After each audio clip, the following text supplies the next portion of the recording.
This is the Aftermarket Radio Network.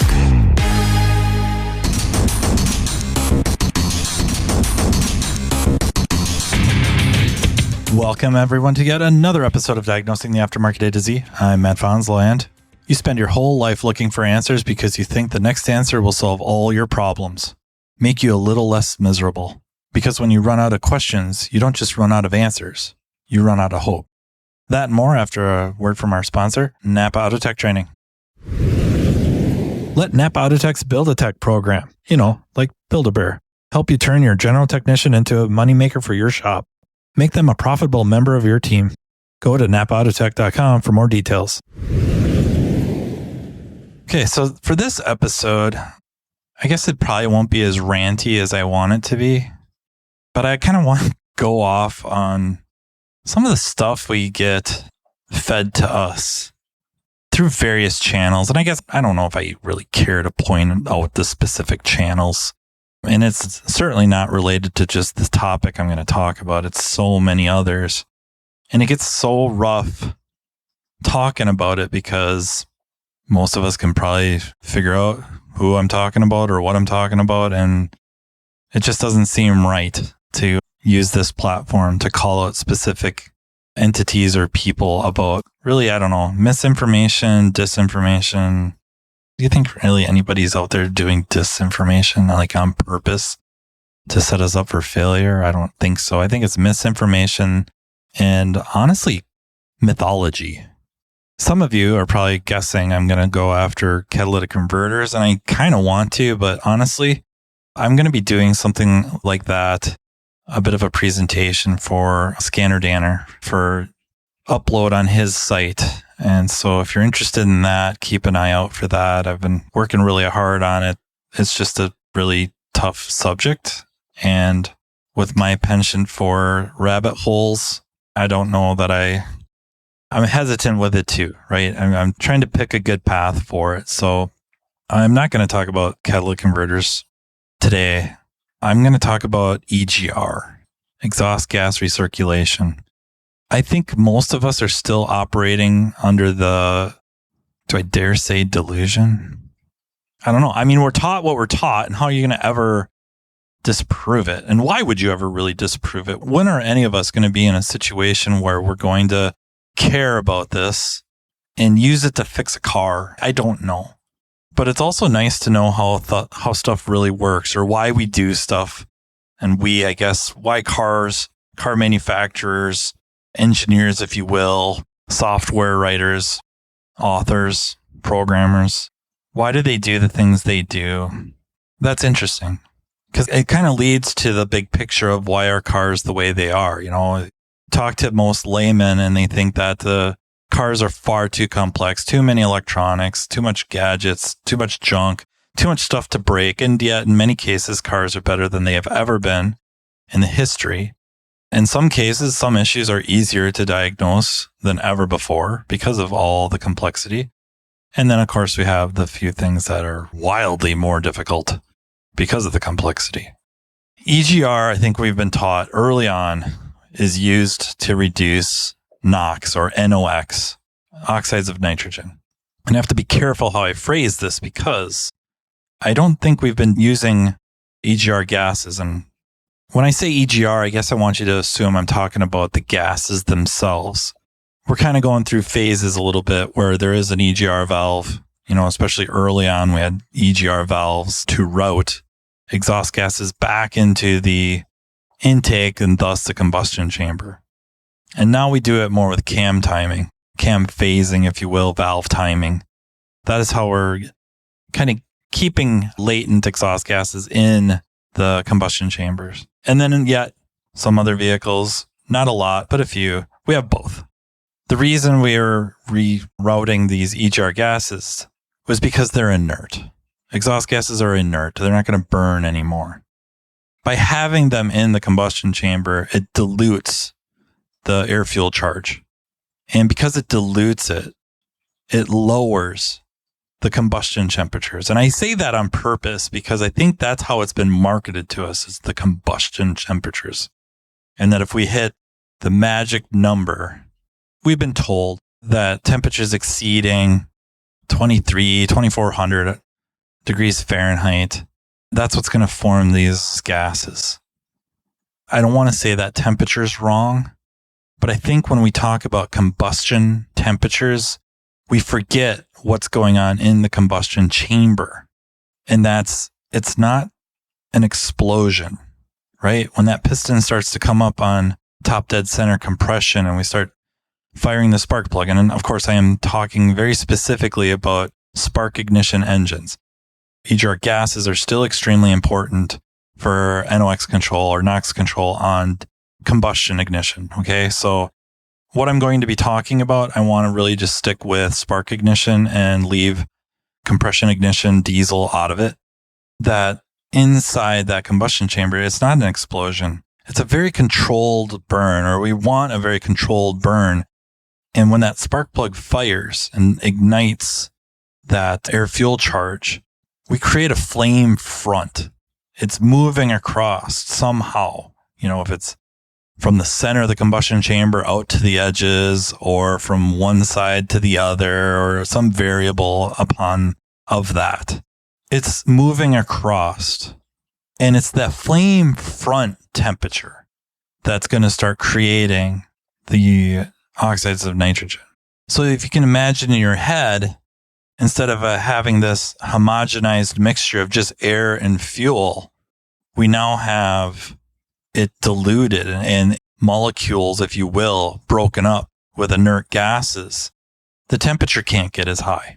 That makes sense. That's how they were controlling it. NOx production. But nowadays, we have so much better control over air-fuel ratios. And we have much better ways of bringing about that mixture, if you will, and making it combustible and delving into lean combustion or lean burn, if you will, or just leaner air fuel ratios that by themselves lower the temperature. So that brings about a myth that leaner burns hotter. Leaner air fuel ratios burn hotter. Well, what does leaner mean? If we just say leaner, it's running leaner. Leaner than what? Leaner than really rich? Like overly rich? Yeah, okay. Lean will burn hotter. Leaner than stoic? No, they do not burn hotter. Never have. Oh, well, Matt, that's untrue. I've seen engines that have been running lean and they burn exhaust valves. So yeah, they burn hotter. No, they don't. Exhaust temperature goes up. Because think about it. For the same reason we're slowing down and this will delve into another thing I'll bring up. I'll have to bring it up sooner than later. That flame front speed is slowing down because we have inert gases. Well, it's also slowing down because we don't have enough fuel with the, oxygen. Therefore, the temperatures drop. But because the combustion event takes longer, it happens and maybe even overlaps. And by maybe, I mean it does. Overlaps into when the exhaust valve opens and it starts just cooking the valve.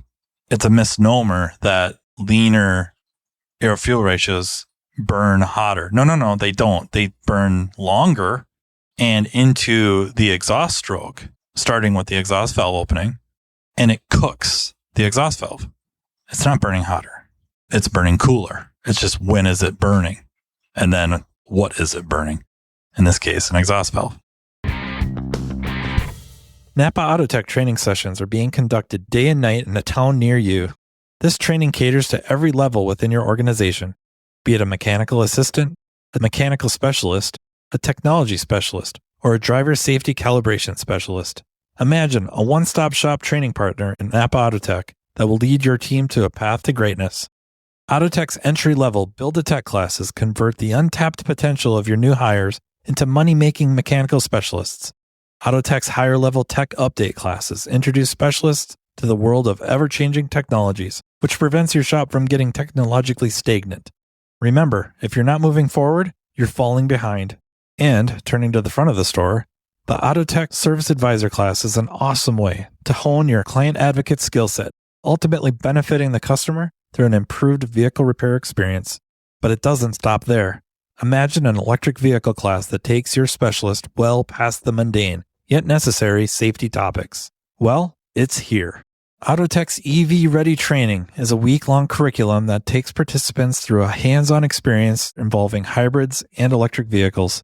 The session kicks off with the use of PPE and proper tooling while touching on required OSHA regulations. Then, the students dive into the lab vehicles to gain knowledge of the common high-voltage components on EV and hybrid vehicles and their function. Attendees will be taken on a path exposing them to different electric vehicle manufacturers to compare component form and location. Additionally, information about Level 1 and Level 2 charging systems will be included, along with a quick look at DC to DC charging. The operation and maintenance of subsystems are explored, including the different modes of Tesla operations, and so much more. So what are you waiting for? Commit to taking your business to the next level with NAPA Autotech training. So we can use air-fuel ratios to lower combustion flame front temperatures and reduce NOx production. So then why do we still use EGR gases? Why do we still use them?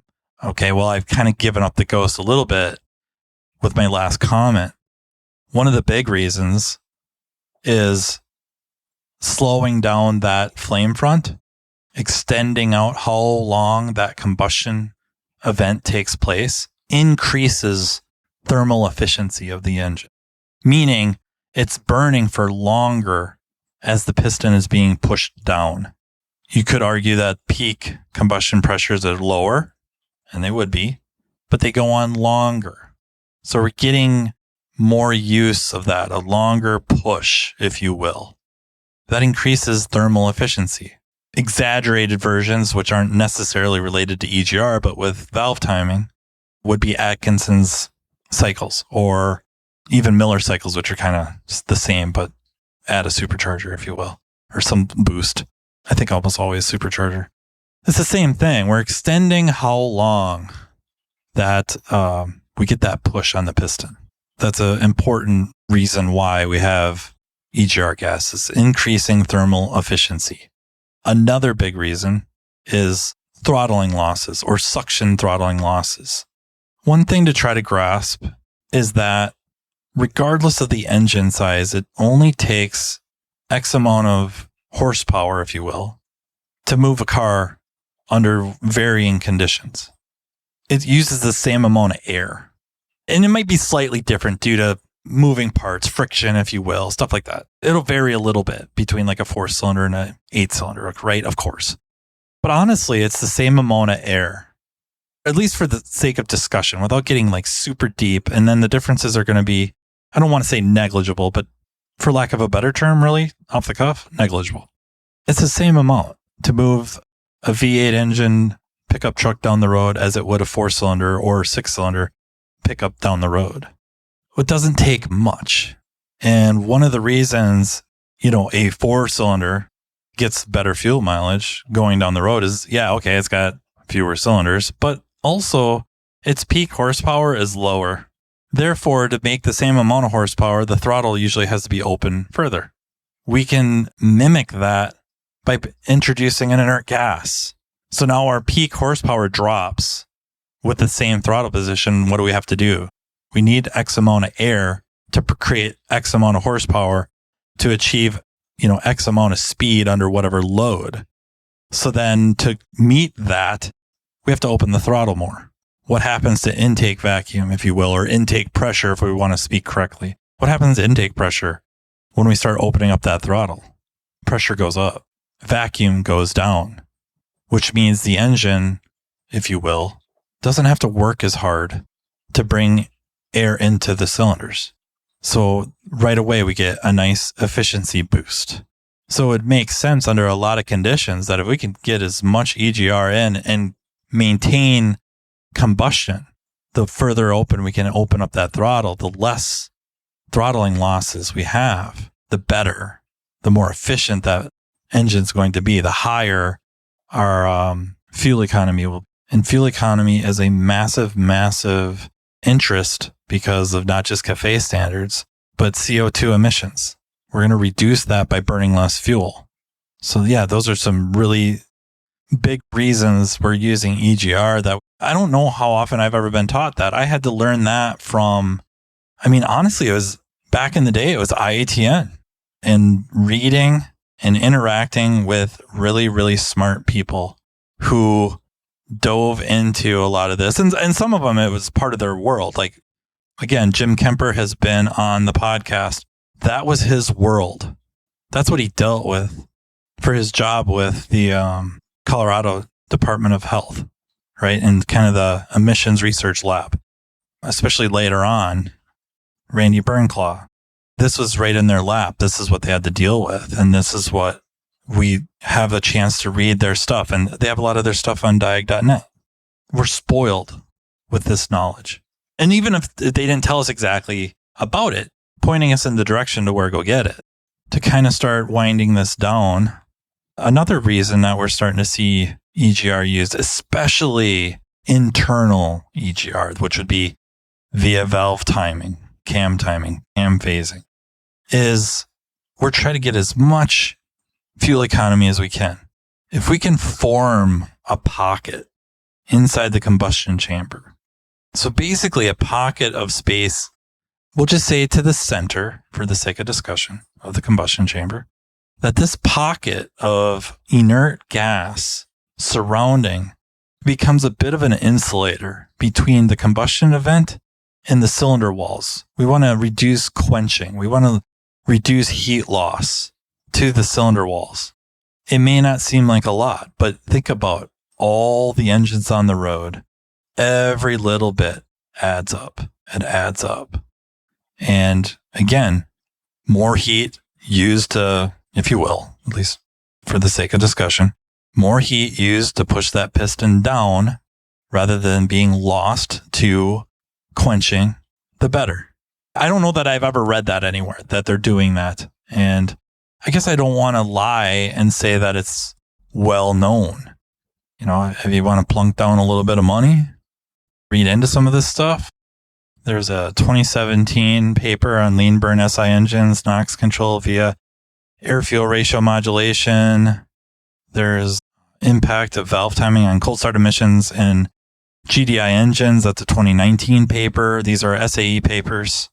You'll find quite a few papers on the EGR forming a combustion pocket, specifically on like HCCI engines.